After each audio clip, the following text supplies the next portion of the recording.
And with that, we are live. Welcome, everybody. It's Wednesday. Welcome back at the Light 'em Up Lounge. It's a pleasure to welcome all of you for another inspiring and enlightening conversation with a very special guest joining us live from Nicaragua today. Yeah. Cynn Coburn, thank you so much for taking the time and joining us today. It's great to have you. Absolutely. Glad to be here. Well, to everybody joining us on Facebook, as always, please make yourselves heard, ask your questions right underneath the live stream in the comments. I'm always checking, I'll forward your questions to Cynn. To everybody joining us here at the lounge, you're all friends, family, regulars, you know the spiel. Please unmute your microphones and chime in so we can have all your questions live here on the show. But without further ado, let's get things rolling. And Cynn, again, it's such a pleasure to have you and welcome you with that beautiful backdrop, joining us live from Nicaragua. You are the owner of Dissident Cigars. You're involved in numerous other entrepreneurial ventures. You now live in Nicaragua, and most importantly, though, you live a life dedicated to helping others, and you've done so very successfully throughout the years through different pathways and ventures, some of which we can probably talk about today. But I'm curious, what led you on that path and ultimately made you realize there's more in life than just fulfilling your own selfish dreams or chasing your own goals? So I've kind of all my life had a rough time, whether it was sexual abuse, physical abuse, mental abuse. That's kind of been my life. And I realized that if I was going through this stuff, obviously other people are as well. And I didn't want to just sit back and like wallow in that pain, because I knew that I could help others because of what I've gone through. And what ultimately started myself on that path was I was living in a shelter for homeless and abused women and children. And I had a social worker, and she was asking me some of the weirdest questions. And I asked her, I was like, have you ever gone through this before? And she said, no. And it made me, it's just like a light bulb went off in my head that there needed to be more people who unfortunately went through these same things to be able to truly help others in a soulful way so others can heal and learn. Because, you know, to me, no matter what has happened in my life, I've been able to find tools in it. And, you know, I wouldn't wish this stuff on anybody else. I would never go through it again, you know, but I've learned how to take that pain and turn it into something productive. And so that's been a huge goal of mine, is to help other people understand that they can get through it and they can be successful. And that doesn't always mean money either. It's successful with healing yourself, getting through trying times, learning that things are going to be okay, not to be stuck in one position, to keep going, to live life in the moment even. Because one of my biggest faults during all these times was I would get sucked into this phase of thinking so far out.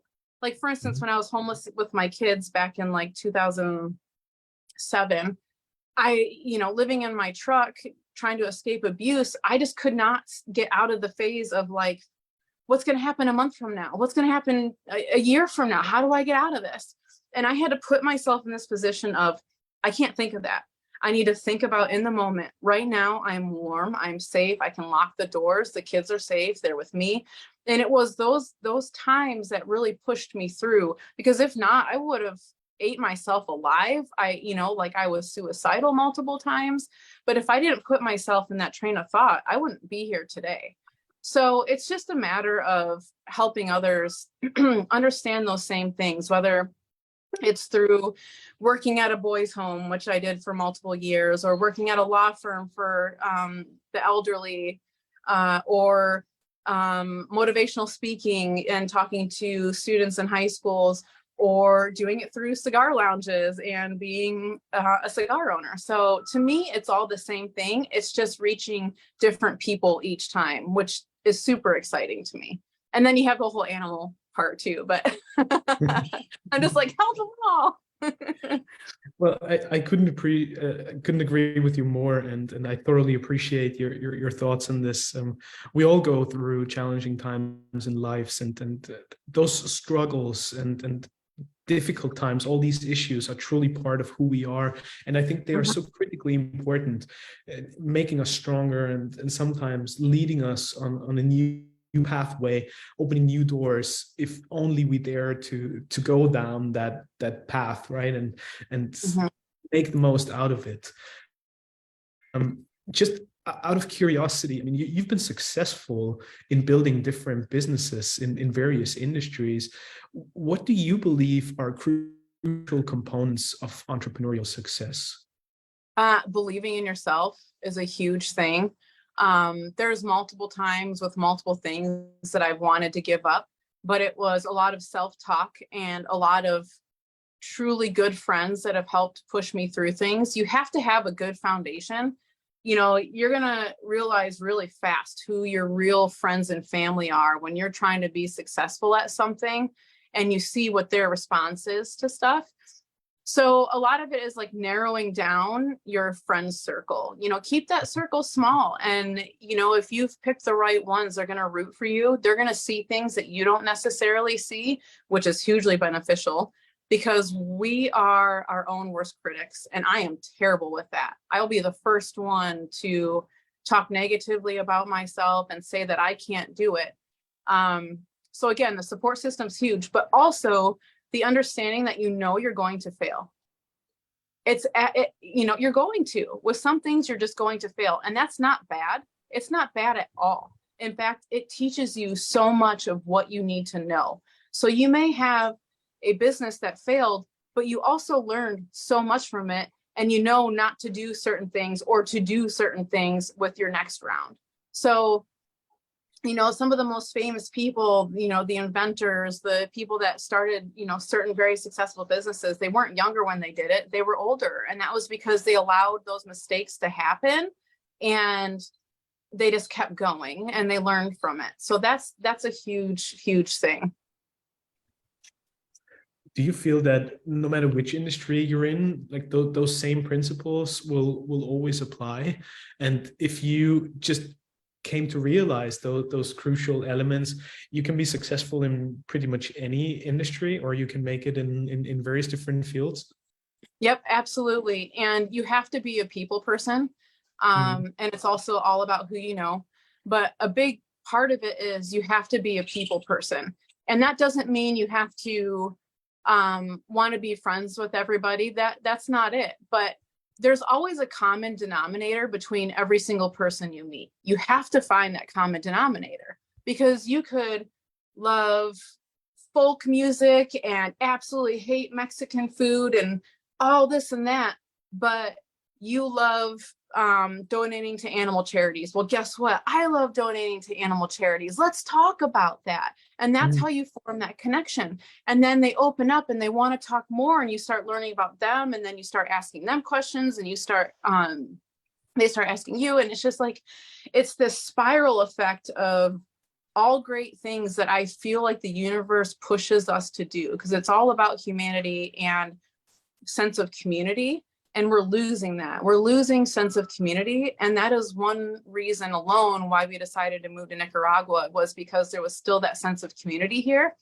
Everybody needs everybody in this country. They're not staring at phones.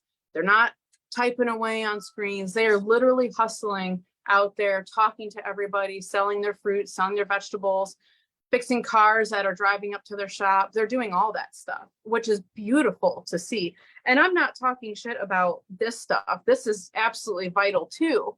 But I think that we haven't learned yet how to put the phones down and how to keep that sense of community and that face-to-face that is so vitally important, basically, for our existence. And I firmly believe that you just described what the cigar truly is at its core. Mm-hmm. You know, I tend to say that the cigar is the perfect product for our time, even though it seems somewhat old-fashioned, and in certain regions of the world, there's always this luxurious connotation when it comes to premium cigars, and there's something a bit old-fashioned about the whole ritual of lighting up a cigar. And some people, primarily, I think, when they're not involved with the industry, they think of, well, this is something for old dudes, right? And nothing's further from the truth. But yet the cigar is the perfect product for our time, because it reminds us of exactly what you just said, the importance of putting your phone away, taking some time for yourself and appreciating the moment, the conversation that you're having, and to truly embrace time and this moment that we're sharing and that we have in front of us. So I think this is so vitally important, and thus the cigar is a perfect enabler for that, and so very important for our day and age.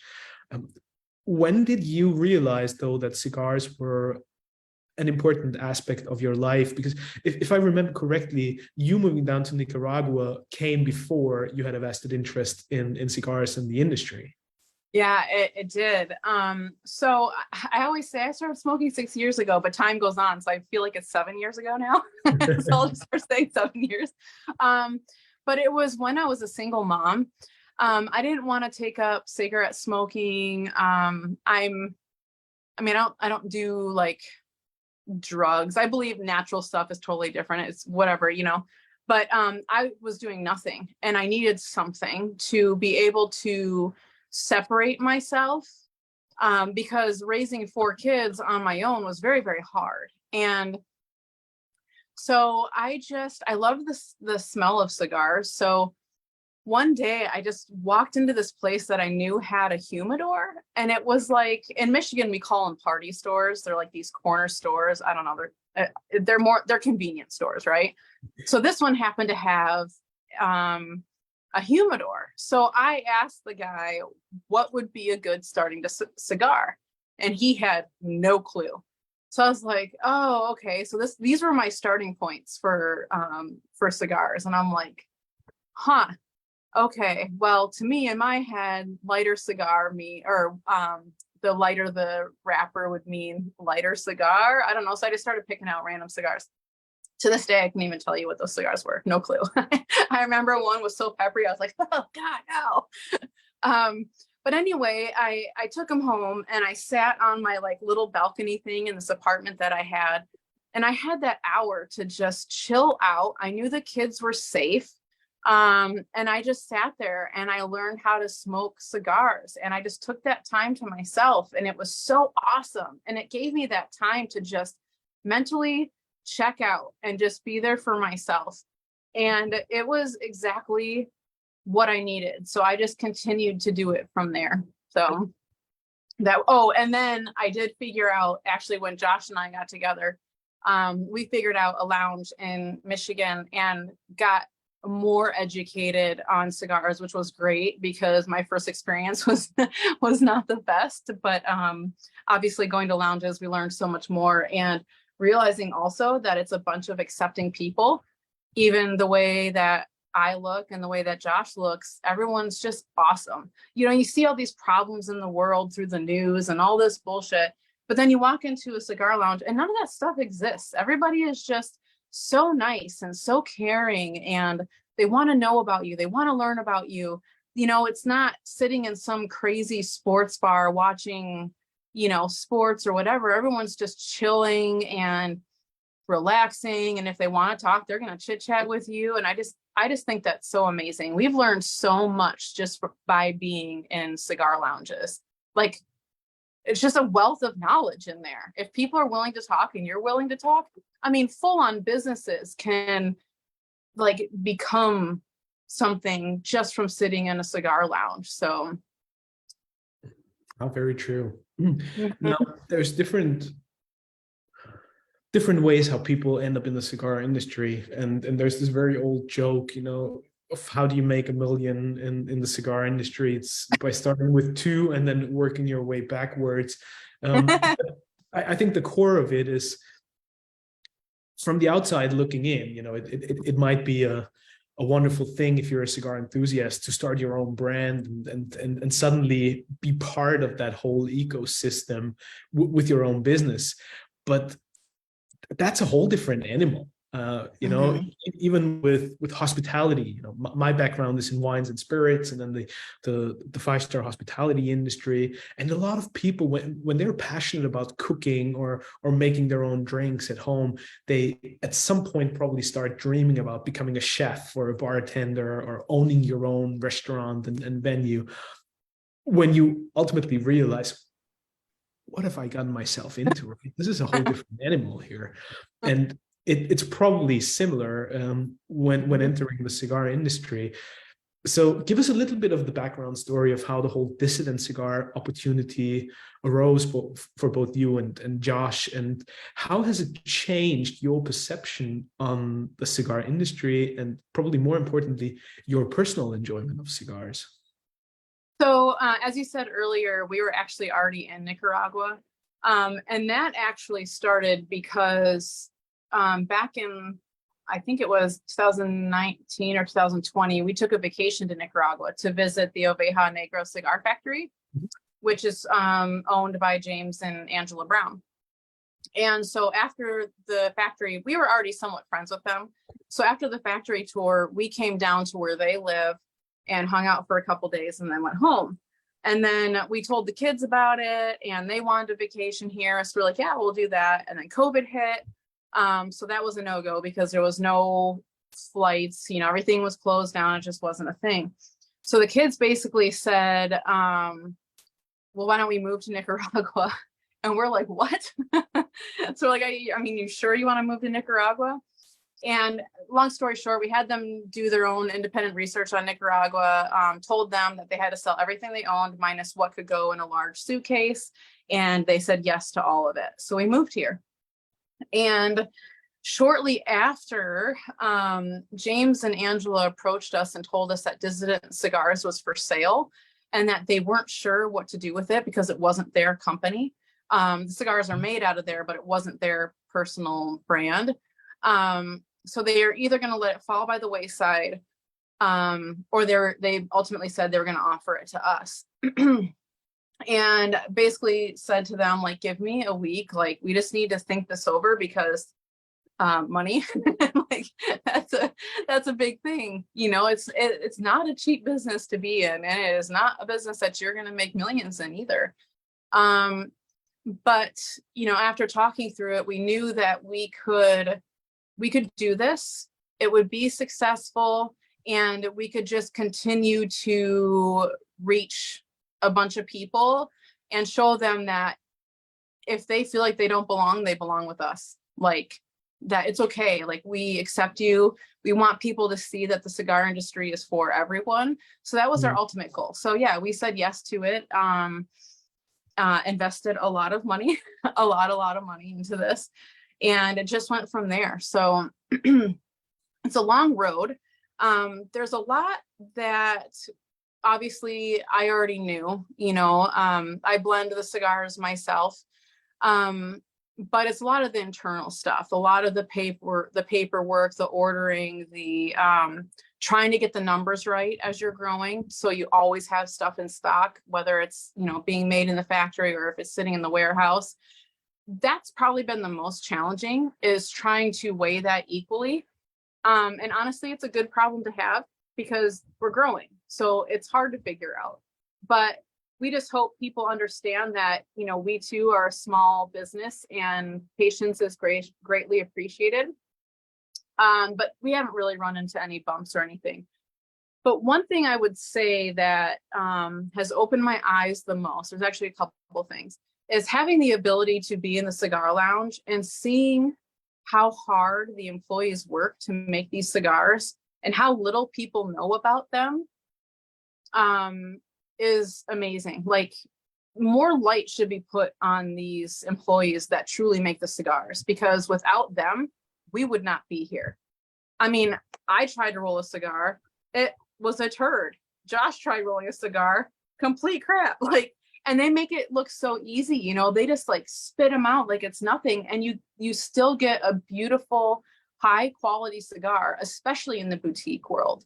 So it was seeing them work, even if it was in a barn, a drying barn, you know, out in the field, they're picking and they're getting the, you know, everything together, thrown together, and they're putting them up on the racks in the drying barn. Like, that was insane to see.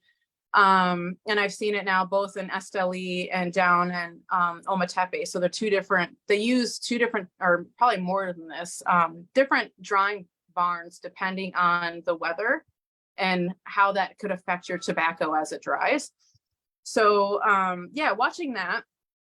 And then the other thing would be, I don't think people understand the value of tobacco and how that truly makes families live. Like, there are communities here up in Condega, Nicaragua, that the entire community is floating because they wait for these times during the year where the community gets together and they go through these massive farms and they pick the leaves, and then they get paid and they go back home and they're able to take care of their family because of that. And, you know, I recently heard just a couple months ago that America is trying to stop the importation of Nicaraguan tobacco. And that blew my mind. And that would completely destroy this country. It is one of the saddest things I've heard. And I'm sure there's people that are not in this industry that just think, yeah, get rid of tobacco, blah, blah, blah. They don't know anything about cigars. You know, they think it's just like cigarettes. And I'm like, no, these families would be destroyed. Like, there are people literally on the streets already trying to hustle to make that little bit of money to feed their families. You know, you go to Ometepe, you're seeing people wash their clothes in the rivers and catch their food every night in the lake. You know what I mean? Like, and these people, thankfully, in Condega or Ometepe or Esteli, thankfully have the tobacco fields to rely on to at least feed their families. And I think that goes very highly unnoticed, like how important tobacco fields are for so many people. So yeah, I mean, those would be the big takeaways to that I don't think that I even realized if it wasn't for being in this industry. I love what you just shared and those great insights. How do you think, though, we can all, and I think of us as a cigar community and the global cigar family, how can we do better in communicating that or getting that word out, be it just to people who have very little understanding of the cigar industry, but also the regulatory bodies and entities that have obviously such a hard time understanding why premium cigars are vastly different from any other tobacco product out there. Well, I think it's important to do your due diligence. You know, take 10 minutes out of your day once a week, maybe, to look up one of the substantial countries for the tobacco industry, whether it's the Dominican Republic, Nicaragua, any of them, Guatemala, Honduras, any of these countries, and learn about them and see exactly how it's grown and how they're doing the process. And you'll learn a lot right off the bat that these countries are third world or second world and rely very heavily on this. And then it's just talking about being thankful for where these cigars come from, you know, because it's more than just the owners like us. You know, I have to take a back seat with that because I'm basically the face of the company. You know, I might be financially the one that is putting the money into this to keep this going, but I don't know a thing about rolling cigars or growing tobacco or drying or fermenting or anything. And these people are what's keeping this industry alive. So I think it'd be awesome for cigar factories to highlight things like that. And I know it gets kind of sticky and a lot of them don't want to do it because it's also kind of giving away the secret sauce. Because, you know, anybody that's well versed in cigars and fermentation, you know, there's different times you can do certain things with them. You know, it kind of gives away some, but I think that there's a beautiful, elegant way to do it where you're highlighting the people behind this and still keeping the integrity of the company and the secret sauce. And, you know, I think there's always a way to do something. And I think that needs to be shown more. because it truly did open our eyes and it humbled us. It really did humble us. So we're thankful to be where we're at. So we do have the ability to see this, and thankfully, we do have friends that actually grow tobacco here in Nicaragua, some good friends of ours on Ometepe Island. So we have the ability to go to that farm and see how it's grown, talk to the employees. Like, it's wonderful. But had we not been kind people, I don't know that we would have even been able to do that, because I do know the businesses that buy tobacco from these people, and they're big businesses, but kindness goes a long way. Being personable goes a long way. And Josh and I do take that extra step to say hello, shake hands, learn about people individually, see what they're doing, what it's all about, what it takes, hearing them out, asking, how have you been doing lately? Not just say, hey, how you doing? And then not waiting for the answer. Like, no, really, how you doing? How's your family? We always take the extra step because it's very important, especially now. And I believe a lot of that just happens behind the scenes and probably doesn't always come to the forefront. And it's not truly, as you said, not very visible to the end consumer, even less so for people outside of the industry. Do you feel that Dissident could possibly be a vehicle for that and the perfect platform to communicate that?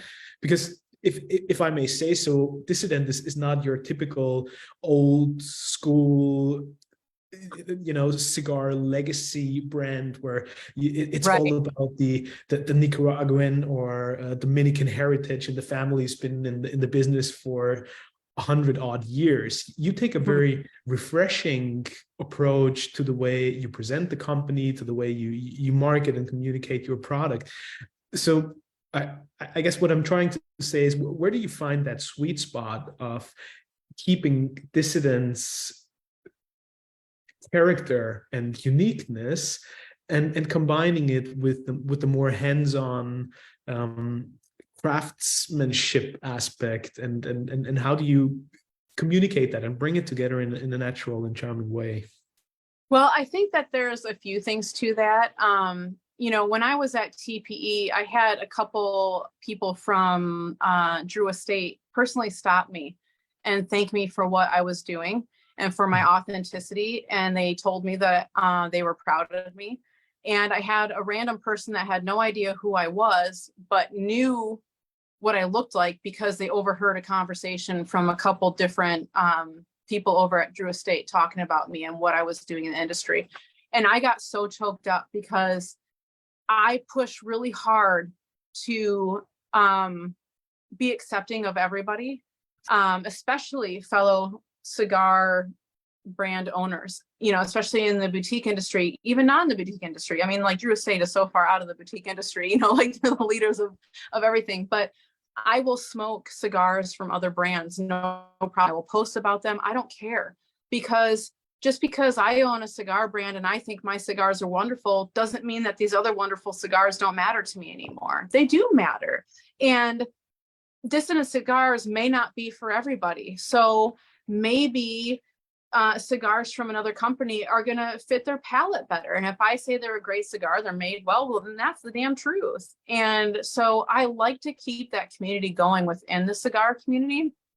And, I've heard a lot of drama and all this stuff, and, just from other people, like, have you heard the drama? And I'm like, no, I have not heard any of it. Like, I haven't been drugged into any drama because I don't put myself in it. And because I just try to spread love and kindness and acceptance. And so I think that's really important.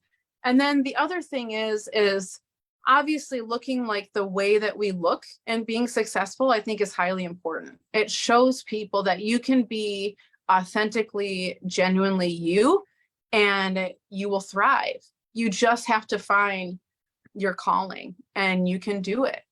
And then on top of that, as I said, we've become very good friends with a couple of the owners of a tobacco company. And I think what is awesome about this is one of them speaks very good English. And I think they would be more than willing to let me interview some of their employees and translate it for me. And I can ask questions like, how's your family doing? What has the tobacco business done for you? What is one thing you appreciate? What is one thing you wish would improve? Just ask these questions. And then people are seeing firsthand what these employees go through, how the tobacco industry has allowed them to survive. And I think that is actually a great thing to do. And I have already thought about doing that. And you saying that to me feels like a universal thing. Like maybe I really should do this. And, I'm probably going to get some people that talk mad crap. And honestly, I don't care, because these people deserve to be seen. And I think that's what's going to keep the cigar industry afloat, because it is turning. The cigar industry is turning a new leaf. It has been exactly what you said earlier. The thought of it being a lot of older people, people in boat shoes, people with a lot of money. And it's not that. It's actually turning into the younger generation. You're seeing a lot of people from the younger generation sitting down and smoking cigars. And honestly, I owe a lot of that to Drew Estate, probably, because they were one of the first ones to show kind of the edgier labels with their cigars. And so I think that they were the trailblazers for that.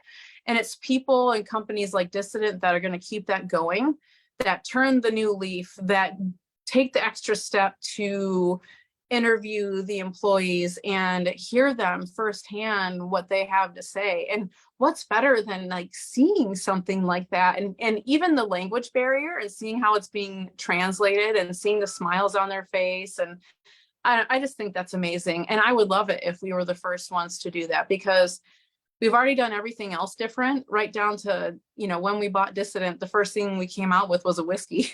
So I mean, like, we don't do anything right or normal, but it's right to us. So we'll just keep doing our own thing. And, it's worked so far.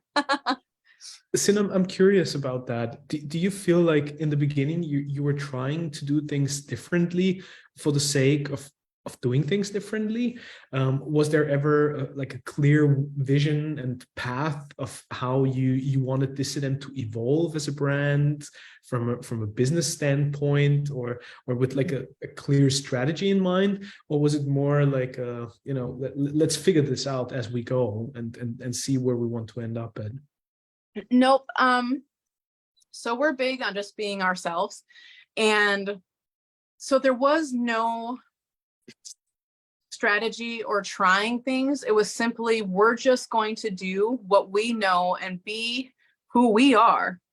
And if people don't like it, we don't care, because we know that we will resonate with people. And if we make mistakes, we just ask for forgiveness. But I think that the majority of people understand that, and they're just happy that there's some other quote unquote blue collar, hardworking, normal people out there that are doing this as well. And I say normal as if, I'm normal, I have face tattoos, whatever. I'm not normal, but I am normal. You know what I mean? Like, there is people with tattoos, and this is normal. And so we've always just came into this with the thought that we're just going to be ourselves. That's all we're going to do. And we're going to help people along the way. And it's going to work in the way that it needs to work, whatever that means. And we're just going to ride it. And, we're big in believing that the universe does what it's supposed to, and we let that guide us. And we hope that we can touch people along the way. I mean, that's just the majority of it. And now it's in the cigar industry, which is just happens to be our favorite little passion. So it's perfect. In that regards, do you feel that Dissident was the perfect vehicle to do it? Because Dissident as a brand had a bit of history before you actually took over, and you could have also thought about, well, let's start something from scratch, right? And start our own brand. And then there's a second layer to that, obviously, because with the brand, you also inherited in the most positive way the people who manufacture your cigars, and that close connection with James and Angela Brown. So how did that sort of came to be as the perfect storm for you, instead of just venturing out on your own and starting something from scratch? It's pretty crazy even thinking about it to this day, and we're so deep into this now. I still don't fully understand it, how it's worked the way it has, but I know it's been all for a reason. Dissident's been out since 2013. It changed hands somewhere along the line, and then to a second owner, and then we bought it in 21. And we had a lot of questions about, oh, you know, it's called Dissident. That seems bad, doesn't it? Like, why? You guys are such good people. You're such kind people. Why would you want to buy a brand that's known as being dissident? And we're like, hold up, pump the brakes for a minute, because that's your interpretation of what dissident means. To us, what dissident means is when you are authentically you, especially in today's age. Being a dissident is absolutely being you and not following the cookie cutter patterns, and you doing whatever makes you happy, regardless of what people think. That's what makes you a true dissident. And that can mean being kind, being caring, being selfless, donating your time, helping to save animals. Any of that makes you a dissident, because so many people are stuck behind their screens and being keyboard warriors and just being nasty and bullies, and we're doing the opposite. So kindness is absolutely the dissident thing to do now. So that's how we've told everybody. And on top of it, it just happens to have a beautiful, bold look to it, which fit our personalities perfectly. So we didn't change anything when it came to the artwork. We didn't change anything when it came to the cigars that Dissident had. The only minor things there was Dissident originally only had 2 cigars in the core line, and then there was 3 that were considered small batch, and we just condensed them into 5. They were just all core line. We wanted to make sure that there was a good, hefty core line going on. And then we've consistently, and you guys can't see it on your end, but there's a lot of cigars coming out. You know, we did the Molotov, we released the Home again. We did the Robusto in a non-box press the Rave, in a non-box press 5x50 Robusto. So there's a lot of changes going on that are good. And it's all in respect to what Dissident originally was. We've just enhanced it. We haven't taken anything away. The whole line is wonderful cigars. So like, we felt there needed to be no changes with that. I mean, I'm smoking the new Rave right now, but honestly, I smoke the block all the time. I would smoke the Molotov all the time if we didn't run out. And it's funny because we did have like 39 boxes that we were able to find and put through for like a small second wave of Molotov. And those have already sold out. But it's funny because I see people with the Molotov and we don't have them anymore. So I'm like, oh, they're smoking a Molotov and I can't even have a Molotov. You know, people assume we have this large stash of like our favorite cigars, and we don't, you know, because we have to pay for our own cigars too. So we have what we have. You know, we do have quite a few cigars, 2 humidors full, because of when we did the acquisition, there happened to be a bunch of cigars sitting in the factory that needed to go. And so they were given to us for a great price. We're like, yeah, we'll take all those ones and we'll just stash them away. So, but like Molotovs and stuff, we don't have those. We have 1 box of the 23 Homes. I think now 2 boxes of the new Rave. So it's always nice seeing other people smoke it, especially when we can't. Chris, who is here with us at the lounge, had a question for you, Cynn. Chris, please, come in.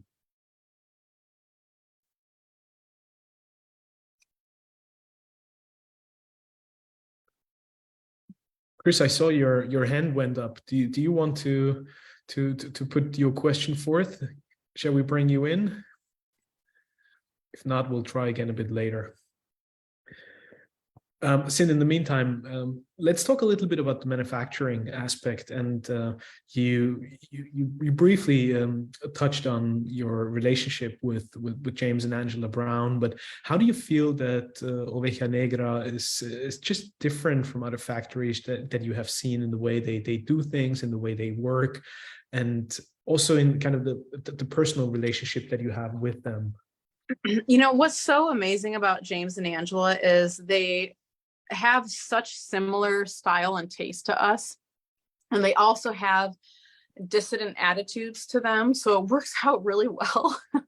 So, you know, and James as a blender, if I have questions, I, without a doubt, can go to him and be like, hey, like, I think this tastes really good right now, but what is it going to be in 3 months?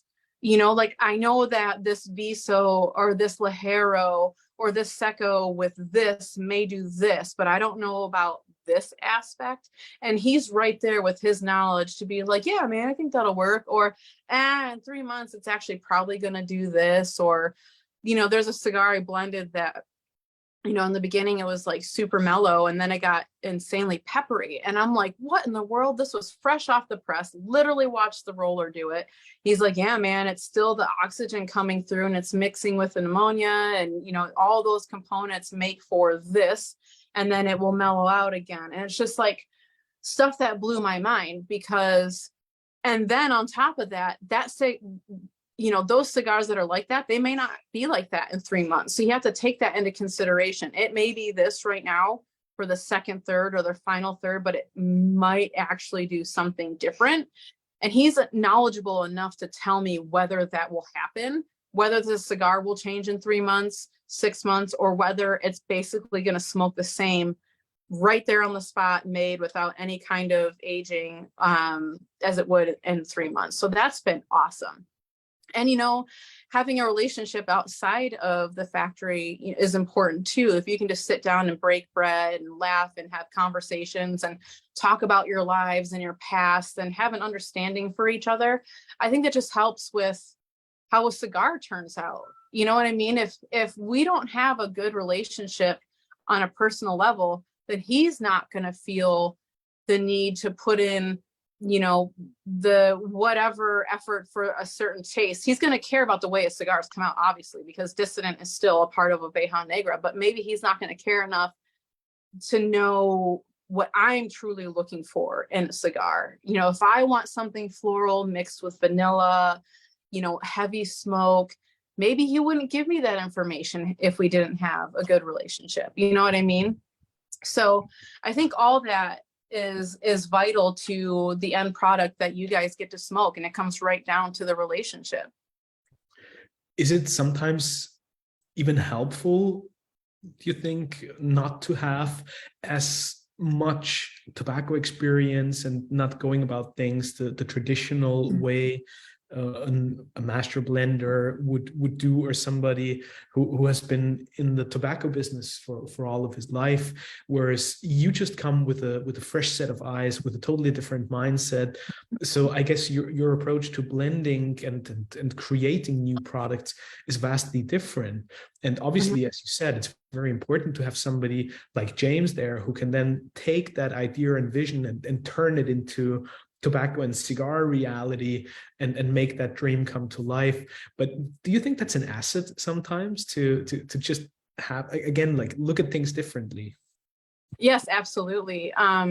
James has mentioned to me multiple times, like, he's like, dude, just be so glad you didn't start from scratch because you wouldn't have done this. Like, he's very, he will tell you right off the bat, if he knew then what he knows now, he wouldn't have done it. But he's thankful he did, but he went into it the same way that I went into it, but without that helping hand. He did have a helping hand. There actually is a wonderful, wonderful gentleman that works at Oveja Negra that has basically held their hands through everything so they could learn, so they could get to the position that they're in. And I translate that to James is that guy for me that this gentleman was for them. But also, when you have a new set of eyes, you kind of, I don't know, your awareness is a little bit more expanded in some ways. So maybe I can bring ideas that someone else wouldn't think of, because, with time you learn these certain things and you become narrow-minded in a way. And it's not on purpose. It's just there's this tunnel vision, what you got to get done. And here comes this new person like, oh, well, what about this? And what about that? And you're like, oh my gosh, I didn't think about that. It's just because of that unawareness where you're like, oh, well, what if we did this, and have you thought about doing that? And a perfect example of that would be the Molotov. Very few people have ever seen that little hoof on the head of the cigar. Usually you see like a loose foot or a shaggy foot or a pig's tail or whatever, but I was adamant about doing that. I was like, it needs to look like a bomb. Like, no one's going to smoke it, but you can pop that right off. Even without a cutter, you can pop that right off. And people are going to have some fun with trying to light it, or, do whatever they want to, which is true. We've gotten so many videos of people like doing crazy things to that cigar. So, but that was simply because I have an artistic mind that's just now becoming artistic with cigars. So it's been able to, I've been able to combine the two because I am artistic. I've known how to draw for years and years and years. I've done photography. I've done multiple things that all are just artist based. So this has helped wonderfully. And James is a phenomenal artist, as everybody knows as well. He paints, he does lots of amazing artwork. So it does work really good to have two openly aware minds, but one is just a little bit more fresh with having no idea. That'd be me. Macy, it's good to see you, my friend. Chime right in. I'm curious to hear your questions, buddy. Flattery will get you everywhere, and that might be a lie, but I'm going to take it. Good to see all of you. Y'all looking beautiful. Even Ian Narbeth is looking beautiful. I'm looking at him right. You're looking great, Ian. Cheers, my man. And Arizona. Still waiting to buy Chelsea. Yeah, cheers. I've been dealing with the scum of the earth. I'm a litigator and I sue other lawyers, and of course they sue me back. The guiltier they are. I wish I could live in your world of love and all that stress. I'm trying to get your positivity here. It's almost a breath of fresh air, almost as good as delicious tobacco smoke. But this is good for my my chi right now. So thank you for the. I might lie down on a sofa and start telling you all my problems and my dreams. And actually, I do want to talk to you about my dreams. I think. I'm going to talk about me for a little bit, sorry, but I want your perspective on my dream because I settled a large case, and by the way, celebrated at Spring Street Cigar in Tupelo, Mississippi, where Elvis is from. They had an Aurora limited edition. Just shout out to Spring Street Cigars. There are amazing cigar lounges in Mississippi. In downtown Tupelo got cool. I never thought I'd say those words. So Tupelo, Mississippi, you got to go there. Great place to smoke cigars. Shout out. And they sell your cigars, I believe. I think I saw them. I guess I didn't smoke one that night. Sorry, but I had to go. They had a limited edition Lanceros. So I had to go with the store only. It was their last box. Give them anyway. I won't hold it against you. And I was in Puerto Sabor, and Mike of Boveda made me really jealous. I thought there was a tour that had Oveja Negra on it, and I understand he's just big time, so I didn't miss out. I did get to go to Skip, so it was cool. I did get to see a small boutique factory, so that was really cool. And nice. And shout out to the growers and the processors. ASP, if you don't know who they are, look them up. My God, the major tobacco. What a tour! I thought I knew about this stuff. I read Didier's book, my Bible, take it with me everywhere I go. And, I love it. And I still couldn't believe what I was seeing with my eyes. The books. Even Didier's book cannot do justice to the magnitude in the organization of the farms. It's like factories with humans instead of machines. It's just unbelievable. Mm-hmm. And there's art. But my dream is, I want to, maybe you can help me sell this to my wife. My wife's from Colombia. I believe in Colombian tobacco. I've smoked some really good tobacco. I filed for a trademark, so I'll say, anyway, we don't have to go. My dream is Colombian tobacco. I believe Colombia could be perhaps like Nicaragua was 25 years ago. So my question, and I am one of these, I'm fine losing money. My dream is to produce cigars and show the world the best that Colombian tobacco can be. I don't care if I lose my money. Worst case scenario, I'll smoke the cigars myself. That's fine. I accept that. We said the same thing. They don't sell, I'll smoke them. And y'all will give them away to all my crazy lounge friends. But can you give just some tips of just someone who is crazy and wants to just be, I just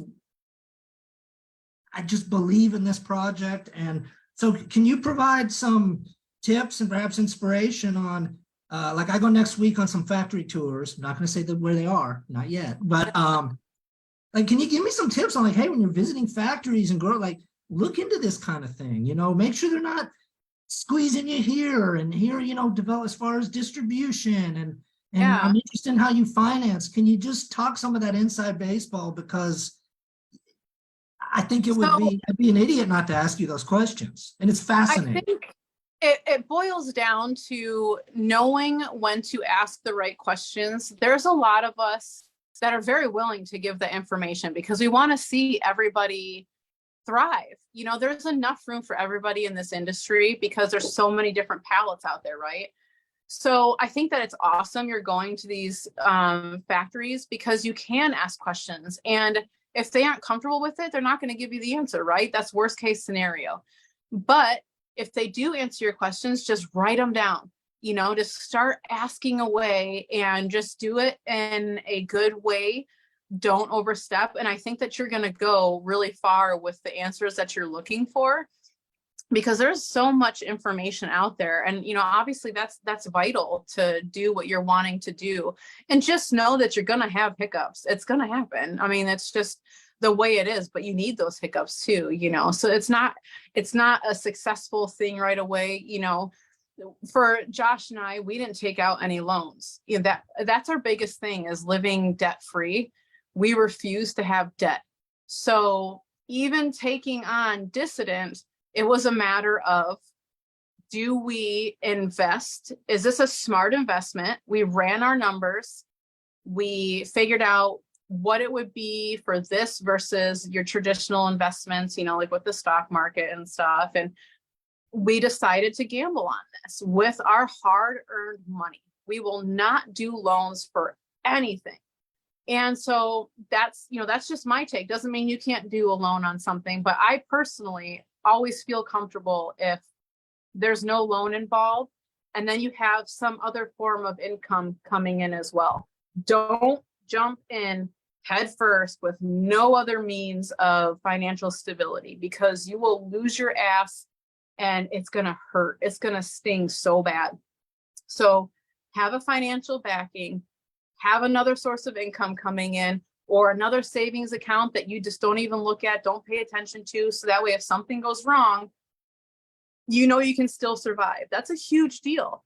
And I think that a lot of cigar owners kind of think the same way because they know that this is a long race. This is a crawl. This is not a sprint and get that money. We are not going to see money for probably another 5 years. And we know that. And that's just part of it. You know, we're in the red. And so we have to be careful with the discounts we give or the people that we're willing to give free cigars to. Is it going to benefit us in the end? Is this a good charitable thing that people are going to learn about Dissident Cigars? You know, we have to be very, very careful and know that it's not going to hurt our name in the process. A lot of people want to jump in and they feel like, oh my gosh, I'm being invited to this. I got to do it, which is also me too. Like I'm a giver, you know, I'm a person that wants to please everybody. And I have to really step back, and I'm thankful I'm in my 40s for this to understand it's okay to step back and it's okay to say no. And that is so vital to this. And you'll keep a good reputation. You just have to slow and steady. That is the thing, slow and steady with this. And like I said, you're going to these places, ask the questions. If they're not comfortable, they're not going to answer them. That's the worst case scenario. So you have a good foot in the door because you're already visiting these places, which is wonderful. Well, thank you. And real quick before I go, and I know this is going to scare people because this may show something below my waist on Zoom and that no one wants, but in defense of boat shoes. I'm so sorry. I don't get to judge you, but you don't get to judge my boat shoes, okay? They're comfortable. They are absolutely comfortable. They're great and handmade in Colombia, like other great products. So let me tell you. Oh, hell yeah. Take care. Thank you and best wishes. You're welcome. Macy, thanks for the wonderful question. And Cynn, just to piggyback a little bit on what Macy just said, and you mentioned you're a giver and you truly care about other people's opinion and you try to please people. And I can very much relate to that. Have you ever felt in the cigar industry in particular that your faith has not been well respected or has the cigar industry ever felt to you like, once you get into the business side of things, you lose some of that romanticism and you lose some of that, we're all together, the brothers and sisters of the leaf and the community and all that. And at some point, the business side of things kick in, and when money is involved, things look slightly differently. I would have to say that no matter where you go, there's always a bad egg or two. But I don't look ill on those bad eggs per se, because I need those in order to learn. I need those in order to understand how to handle certain situations. So, and that goes with cigar lounges or whatever, what a lot of people don't realize as a cigar owner, the cigar lounge is actually making so much more money than the cigar owner. I mean, tenfold over and over and over. The cigar lounge is just so much more. They make so much more than the cigar owner, but people think it's the opposite. They think that we are the ones making the money. And so that's a hard thing to watch sometimes, because I'm like, wait, we just paid how much per stick and they're selling it for how much? Like, it's so crazy to see. And then we do things like PCA and TPE where we give these discounts, and then they don't realize that this isn't a magic 10%, that's coming off for the cigar lounge. It's actually coming out of our bank account. So when we do those discounts, it is my hope that lounges still appreciate the small business and they're thankful for those discounts rather than taking advantage of them, and just shake the hands of the owners and say, I really appreciate it, because that money, it's not magic. That 10% doesn't, like so many department stores can do that because there's such a large margin, for the owners, that's us literally writing a check and paying for your part that you didn't pay for. So I really hope that people understand that aspect and just appreciate the little guys, because unless you're Placencia or Perdomo or Rocky Patel, we are the little guys. We're the small business owners that we're just trying to make it too. And that's not me trying to scare people away from that 10% off. No, like, we want you to be a part of the team, get our cigars in the lounge. That's the whole intent, right? It's just that sense of community. Thank us just as much as we want to thank you for bringing our cigar into the lounge. Just understand that we're all in this together. And for cigar owners, it is a much longer game for us. We will not see anything for a very, very long time. So there's passion involved in that. There's passion. We truly enjoy what we do. If we didn't, we'd be out of here a long time ago, because let me tell you, seeing large money coming into our account and you're like, yeah, and then large money coming out of the account because you have all these bills, you're like, no. So like, you just really, really have to have passion in this and be thankful for everybody involved in the cigar industry, whether it's the owners, the blenders, the people that work in the factories, the people out in the farms. Just appreciate everybody, because one of the biggest things is with Dissident, the prices weren't raised in a very long time when we took it over, and we could have very easily came out with a brand new price sheet and said, hey, these prices haven't been raised in a long time, new owners, new prices. We did not do that, and we ate it hard. And so now there is a new price sheet, and we're still eating it, because we should have raised our cigars a lot more than we did in order to make some kind of profit, and we still chose not to do it. So yes, they are raised, but that's because everybody's having to raise their prices. Tobacco in general, I mean, it is going up and up and up, and it's just mind-blowing. We're like, but the blue collar people, like, how are just regular people like us going to afford to smoke these cigars, So we're doing everything in our power to keep that price down.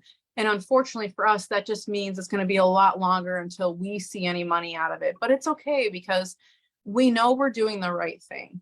We know this is a long haul. And in the process, we really hope that people see that we're genuine and we're kind. And we truly do care about the people that are smoking our cigars. Even we care about the lounge owners. We care about everybody. That's what it means to us.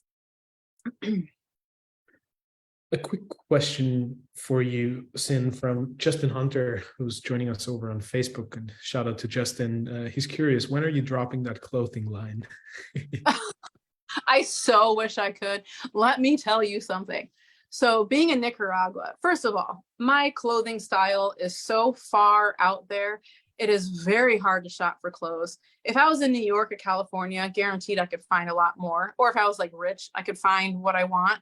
The problem is like all the people that make the clothes I like are in like Bulgaria and France and all these places.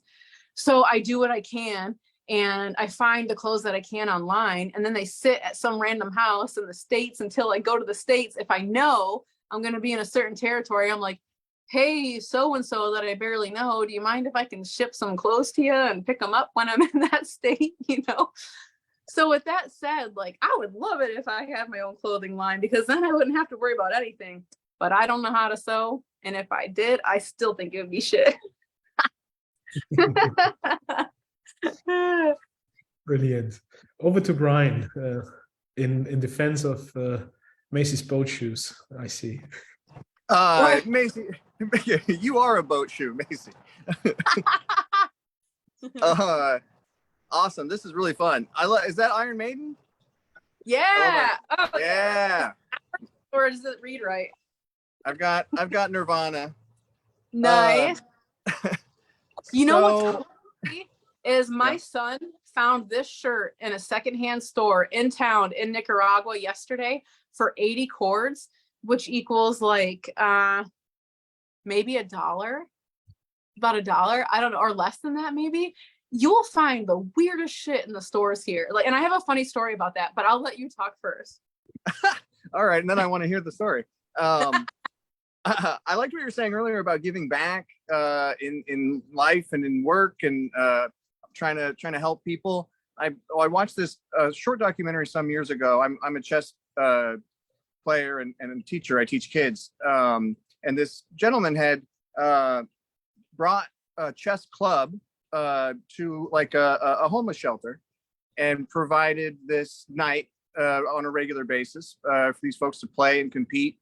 And I just thought it was this amazing story. And he was, like you had said, he had gone through it. He was a person who had struggled with that previously and ended up having someone take him under his wing. And then he wanted to kind of give back. And so this is my idea. And it's not like, obviously you wouldn't have to do it, but maybe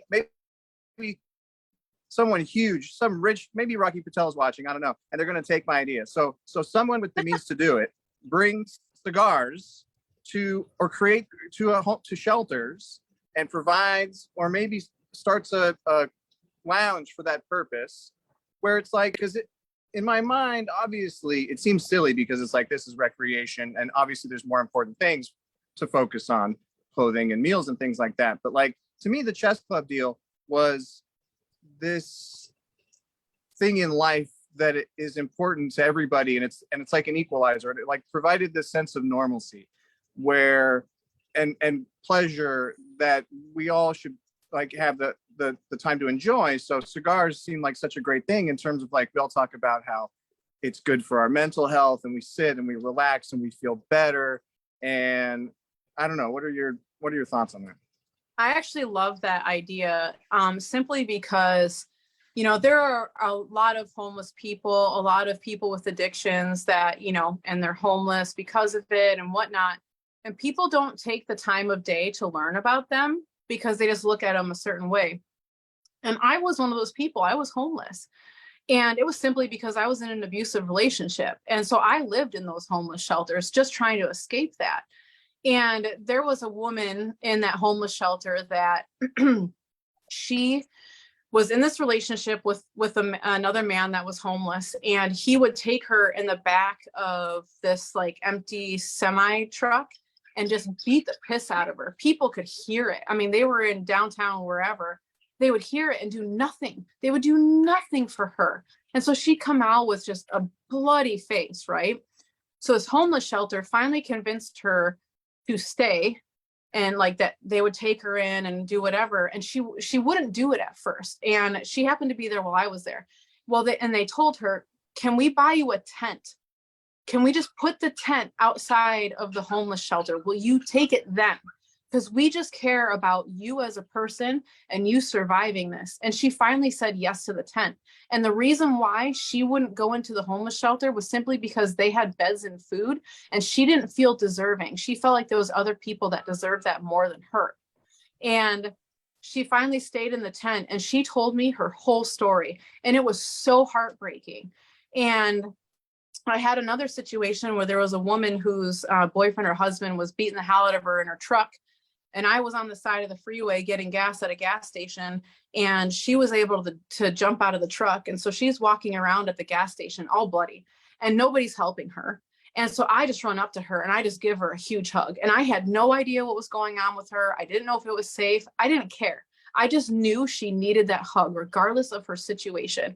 And she just broke down. And so I got her in my car and I just talked to her. I convinced her to go to the police station. I helped her file the report. I drove her to somebody that she knew. I took those extra steps. And I think that with like what you're saying with cigars, so many more people would have that ability to do that because they'd have the ability to just sit down with these people and hear their stories and realize that they're humans. They're humans too, whether they're addicted to something or not. What the hell got them to that position? I'm just thankful that I didn't fall into that. You know, I don't know how I didn't, because I'll tell you with the stuff that I've been through, how the hell am I not an alcoholic or addicted to some crazy drug? I don't know. But some of these people, they are, you know, and they just need to be heard, and they need that love. And I think that whether you can physically help them or not, just your existence and your time in that cigar lounge that's dedicated to people like that it's brilliant. It's beautiful. I think that's an amazing idea. You're forced to sit with people for an hour while you smoke this. This brings together so many more people than anything else I can think of on the planet. And it's healthy too. You know, it's not like it's a gateway drug or something like that, you know, or anything. It's just it's a great thing to help your mind and soul, you know, in a really, really positive way. Well, and if you want to think in terms of, you know, like psychology and stuff, you know, what is one of the first things that people tell you to do when you're in a stressful situation or you're going through an anxiety attack? It's to breathe slow. Calm down, breathe slow. What do you do with cigars? You breathe slow. You're not sitting there, you know, you're breathing slow. And that does something to your brain. You know, it sends these messages of, oh, this is a calm environment. This is okay. I'm breathing slow. That means that I'm not in a scary environment. I can relax. I can, you know, so cigars, I think, are vital in so many ways to mental health of many people. Yeah. A positive, you know, thing, as opposed to like drug. I hate it when people talk about drugs and homeless people and drugs and this and that. And it's like, yeah, but what do rich people do? Drugs. Right. or prescription medication, or, you know, okay, it's starting to hail. Okay. I've got hail in Los Angeles. Sorry. Things been so crazy. I've heard about the weather in the US and everywhere else. And I'm like, that's just crazy. Thanks for your answers. Cheers. Yeah.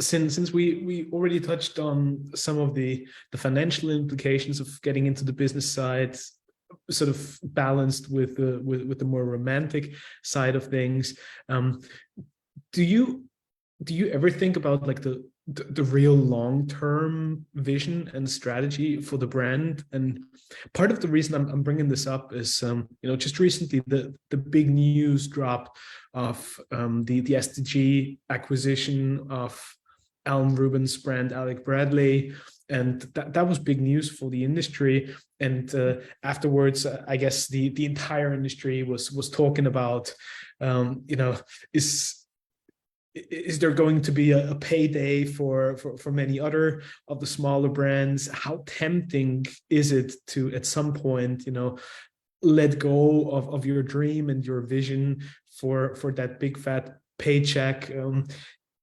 How do you see all of that? Have you ever thought about this? What's your perspective? I'm curious. You know, it's a conversation that Josh and I have actually had a lot, because we do know that with growth comes those possibilities. And I think it would take us a lot to ever do something like that. But that would also mean we're probably kicking ass in some way. So I don't know, you know, because this is, like I said, this is a long haul. And if we're not seeing a lot of money out of it, and we haven't met maybe our retirement goals or replenished what we took out of retirement or whatever, and someone offered something like that, would we do it? I don't know. It's so hard to say because we've never been in that position. But it has come up because same thing with Room 101. They went to Scandinavian, and it's happening. And there's reasons why it's happening. But I do think that they also have weighed all of that. Are they going to look like sellouts? Are they going to lose customers? Are lounges going to drop them? Are the, average smoker going to drop them? Those are answers I don't have, but I do know that these people don't take that lightly. They don't just go, oh yeah, I'll take X amount of money. They don't do that. They are very much for the people, just like we are. And, if that was ever offered to us, I just don't know. Like, there would have to be some really good, enticing things for that, because I truly appreciate where our cigars are coming out of. I appreciate how they're made. I appreciate the quality.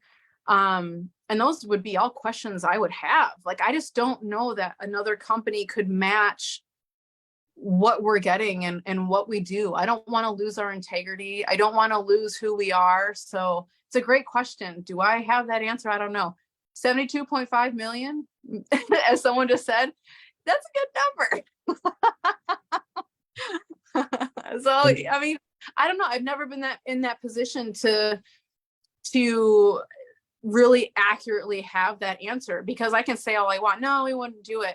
But when you're really faced with that reality, a lot of times your perception changes of things. So I really don't know. But, we're living comfortably as it is. Are we rich? No. But we're comfortable. We're safe. We're giving in the way that we want to give. We have a lot of things on the plate. Like, there's a lot of good things going. So that's the best answer I have, because I just don't know. I don't know.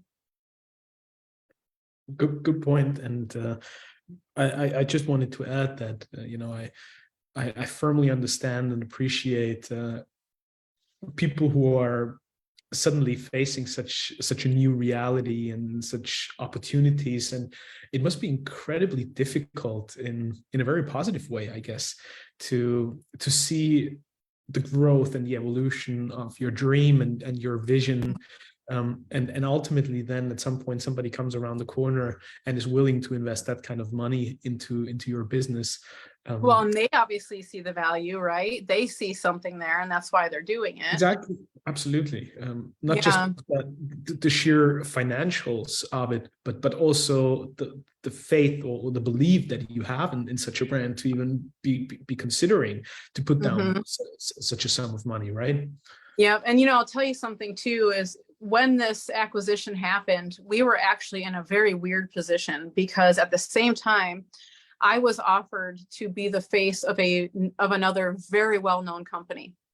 And he basically said, name your number, and he will send me anywhere and everywhere. He just wanted me to be the face of the company, and it didn't matter, basically just say what you want to be paid. And I turned that down, because it wasn't necessarily about that for me. It was about my integrity and how I can reach people, and putting my feelings through cigars, and also my passion. It's so nice to see, like, wow, that Molotov cigar is because of me. It's because of me and Josh. We did that. Like, that is so much more soul, like, filling, and it just, like, it fills your cup in so many more ways than what I thought would be had I taken this other job offer. Yes, it'd be great to travel and make all this money and do all these things, but honestly, I'm learning. This is education by me doing this. I have so much more under my belt by taking on this company, and that's vital, because in the end, even if Dissident doesn't work out, I now have more skills that I can throw at for other businesses as well. Just being the face of the brand, no offense to people that are the face of a brand, by far do that, especially if you're, financially you have the means, like, you're getting it, like, do it. But to me, I feel like my purpose on this fucking earth is to learn and give back. And I can only give back if I learn. It doesn't matter in what way I give back. I can't do it unless I learn. So this to me was more important. Brilliant. Beautiful. Michael, great to see you again. Thanks for joining us, and please chime in. Reinhard, thank you for hosting. Cynn, first of all, thank you so much for your time to share with us. It's a pleasure to meet you and hear your thoughts and your work in the cigar industry. Thank you. You mentioned something earlier, one of your first statements that I thought was, it's a very personal question directly to you. And you mentioned that in the face of adversity or obstacles, you decided to use them as tools. Mm-hmm. Was that a survival mode for you, or was that a choice? I think it's a little bit of both. Because in the moment you're faced with certain things, and life is all about perspective. It's this or it's this. And, thankfully because of my kids and the unique way I think, I chose a certain way. But I mean, that can be difficult at times, but I naturally, like I said earlier, I'm a giver and I'm a person that wants to help. That has also put me in terrible positions. I have been in multiple abusive relationships because of my mentality, because I fail to see red flags. And now that I'm older, it is easier for me to see this, but I came from a childhood where I didn't have love from parents, especially a father that I needed. And so I would see somebody love bombing me and be like, oh my God, yes, oh, he's got this small problem, I can fix it. That was absolutely my mentality. And the older I get, the more I value myself, the more I can see that it's okay to say no. And that without my personal happiness, I can't put that towards anybody else, right? Like, you have to fill your cup first. So it's just a tricky thing. And I don't know how to answer that, because all of that took time. And, today I don't know if that answer would be the same as me 10 years ago, but I know that me 10 years ago led me to this point now. So I've had to do something right, but it's absolutely been, in my case, something that has led me to survive and thrive, just making those decisions, but everybody has their own stories and their own things that they've gone through. I've been witness to suicide, and, there's some things that just break you. No matter how strong you are, they just break you. And maybe you make that decision that isn't the greatest because it's fucking hard and life is hard. And I think that's also why Josh and I also choose to show the real life us as well. And we're not scared to talk about things, even if they're negative or against what society says or whatever. We'll talk about it just so other people know that they're not alone, and that maybe they don't have a particular answer for something, but maybe if they hear something from us, it'll help guide them with other things. So, to your question, I think it's a mixture of both, and it's helped me in the long run. Yeah, part of the reason I ask is it's easy to wallow in self-pity when you're going through hard times or Mm-hmm. something. And I was curious if it came from an outside source or from inside yourself. That No, just absolutely. you made a decision that you're not going to wallow in self-pity, that you're going to use these obstacles as so-called, the cliche, opportunities, whatever. Right. I mean, I didn't have parents to call, I don't have a mom to call. I don't have a dad to call. I don't have siblings to call. It was me, and that was it. And I had 4 little kids that depended on me. And so I found a way to survive because I had no one else to depend on. But I will say though, that I was offered money a couple times in order to get an apartment or to get me out of homelessness, and I chose not to take it. And it did work out anyway without the money. But one thing that I really want to talk about is that there was a point where I was in an abusive relationship, and I had a gentleman who he was a millionaire, and he just felt that there was something off and that I was going through something. And I barely knew this guy. And he spent over an hour trying to convince me to take whatever sum of money he was going to put in my bank account. And I just kept telling him no and telling him no and telling him no. Finally, I gave in because he was not going to let up. And it was well over an hour into this phone call. And I was like, you know what? Here's my account number, whatever. And he said, just promise me you're not going to put this on anybody else but yourself. You're just going to spend it on yourself. And I promised. And he gave me $5,000 the next day in my account. And I broke that promise because I worked with a bunch of people in the boys' home who were making minimum wage and struggling to survive, but didn't want to leave the boys' home because they knew that they were helping other people. And so I started giving that money away to others while also getting clothes for my kids. I put myself through real estate school and stuff like that. But the biggest thing that I learned from that, and it was just two things. It was after that situation and just recently, the guy, what made me stop and finally accept that money was he said, look, some people like to give in this way. And by you saying no, you're denying their love language. And that hurts. So sometimes you just need to say yes, because that makes that person feel good. And it clicked with me. Like, I don't need to be so stubborn all the time.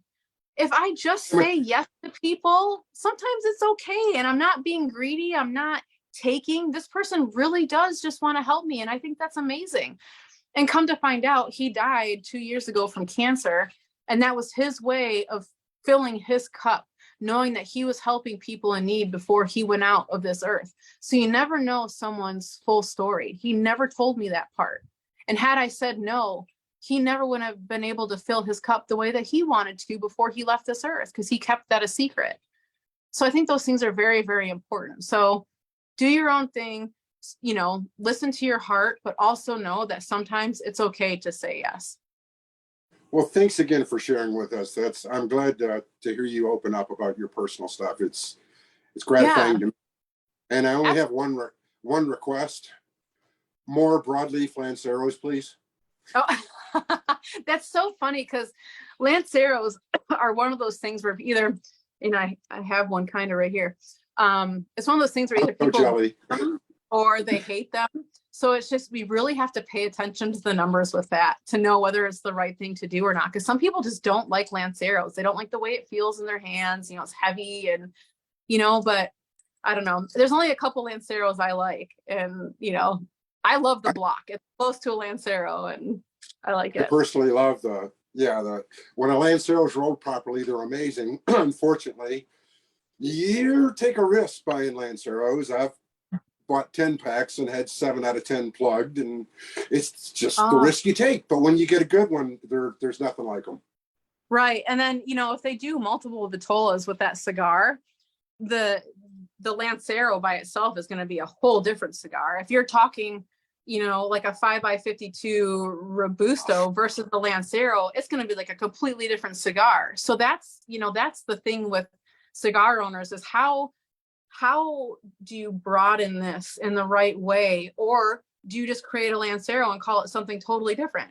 You know what I mean? Like, it's just a sticky thing that people don't realize. And especially with Lanceros and those odd cigars, like the 6x60s, I get so many people requesting 6x60s. And then we see the numbers and we're like, but do they sell good? You know, on paper, it says they don't. But then every time I go to a lounge, everyone's like, when are you to come out with a 6x60? And I'm like, what is the answer? I don't know. I don't know what to do. Anyway, thank you very much for your time. You're welcome. Michael, many thanks for the wonderful question. And Cynn, if I may, I would love to just ask you a little follow-up on what was just discussed about the Lanceros. This is a conversation that we often hear amongst cigar enthusiasts, and particularly the retail community. I know Dave Garofalo is adamant about the fact that, you know, everybody's crazy about Lanceros, and then once you have them in the store, nothing's moving, and nobody actually buys those things, right? Which group do you fall into? Would you rather make cigars that you enjoy, that you firmly believe in, things that you dream up, and then you go for it and launch it? Or would you rather have the finger on the pulse of the industry and follow the feedback from the consumers in order to bring forth what they are expecting and requesting? I think it's a little bit of both, because obviously the feedback is vital, because if we don't know what's going on with the customers, we're going to make duds, the stuff's just not going to sell. But like with the Molotov, for example, that was the very first cigar I came out with once I acquired Dissident. And I wanted that one to appeal to most people. So I knew, like, I originally made that in a Presidente. And the more I sat on it, the more I was like, it might sell okay because it's the first cigar I did. But is that truly what people want? Yes, it's odd. People are going to buy it. It's a totally new cigar to Dissident. But in the long run, is that going to be what people want? So we do really, really also pay attention to what the statistics say. And in a way it's accurate, and another way it's not, because as you just said, you get a bunch of people that want the Lanceros, but then they sit on the shelves. Well, that's because the people that want the Lanceros, they're very loud about it. They truly do want them. So what do you do? And, a good way to combat that is make a cigar, do a couple of Vitolas, do maybe a smaller amount of Lanceros. And, it's vital for the cigar lounges to listen to what their customers want. There's that point too, because they have to know what their customers are looking for, and then they can relay that to us, and then we can put that into numbers and know what to do with that also. So, and there is kind of a disconnect when it comes to lounges and owners to some degree, because, we see the data, but there's not a lot of talking between the cigar owners and the lounges, and we're trying to bridge that gap right now. That's why Josh and I are heavily on social media, and that's why we try to answer all questions and respond to messages and talk to the owners personally, because we do want that. We want to know what people are truly smoking and what's going to sit on the shelf versus what's going to be smoked. And if a Lancero is going to do really good in Coleman, Alabama, well then, and maybe this other one too, and we get enough of that, then yeah, maybe we'll make that in a Lancero and just do like a smaller amount, or that'll be the main one and we'll do a different Vitola. It just really depends. So we're really working on bridging that gap and making it one large community right now, at least with Dissident. Excellent points.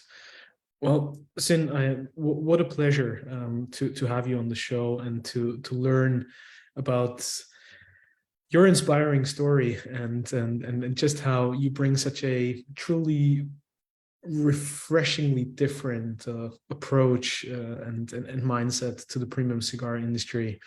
Oh, thank Before you. we wrap things up, I'm curious about the short to midterm perspective for Dissident. What are some of the things that you have installed, that you're working on, that our viewers can probably look forward to, and how do you see this thing evolve? I'm pretty sure you also still work on a couple of other projects, and knowing your story now a bit better and Joshua's story, I'm sure you have a million different things and projects up your sleeve. So how do you split your time there as well, and what can people expect from you? Well, I think honestly the main focus is building the awareness of Dissident, because I can work with the whale biologist all I want, fills my cup. I can work with the animal sanctuary all I want, it fills my cup. But how do they truly get help? And that's with awareness. Well, I can talk about it all I want, but what's that going to reach if it's not for Dissident growing? So our main priority is growing Dissident, and which Dissident has kind of sat stagnant for many years. There hasn't been much growth as far as cigars with it. So we have a lot of cigars in the works. So we're well into 24 with our cigars that are coming out.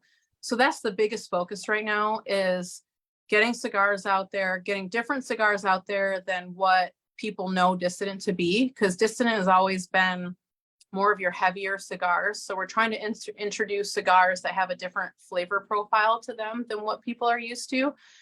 And the core line is still going to be there. So you're still going to have the option to get the cigars that everybody knows, but we're going to introduce more to that and really focus on growing what Dissident is. And then while we do that, also show who we are as people, show that we're out there. I'm out on the ocean with a marine biologist trying to save the humpbacks, and we're working with SOS Animalis to get these street dogs off the streets in Nicaragua. And that all takes exposure, and it all takes precision. You know, we can't do one without the other. So Dissident is the main focus, and I am just hopeful that with that, things will trickle and people will see that we also are humanitarians, and we also are trying to save, you know, the lives within the planet as well.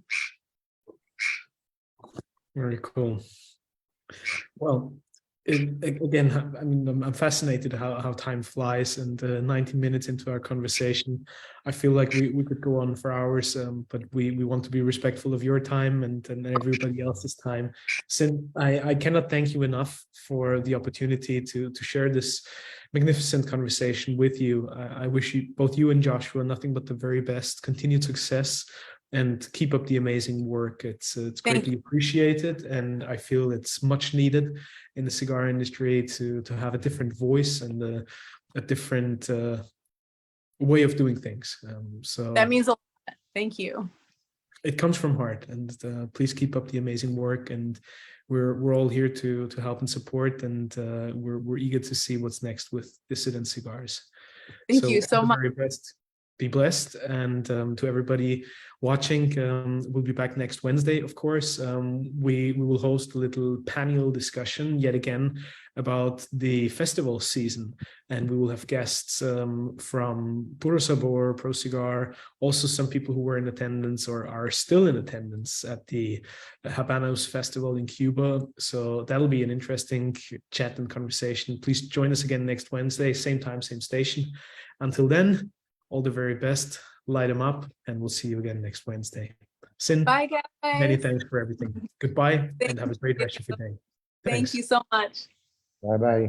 Thank you. Bye.